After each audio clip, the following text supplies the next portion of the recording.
Assalamu alaikum wa rahmatullahi wa barakatuh. Omukama mulungi ekisera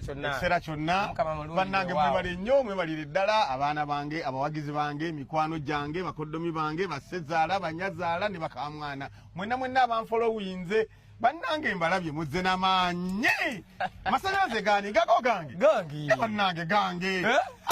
nena sio wengere obanga atontoma obanga yetekedde speech nange tubere free nenda baleba mama abatata obanga yetekedde kijja ku ntobo ya mutima gwange ekirala esanyo lijo likuteeka ku TikTok nga wasajja banna b'emyaka jjo bafumisiza abaana bawe baliri batudde ngoli ku TikTok oyagala likes na views nze saagala views zo ka views nzaagala naye n'omukwano guli abantu gwe bandaze n'abasasula ki oyagala mbatunuleko nga nekabye so lero waliwo omukulu akbayanganya omwogera kwasogera mwogera akugulidde kanzu ya mitwalo 25 ziri ku simu yange nayo ofuna abiri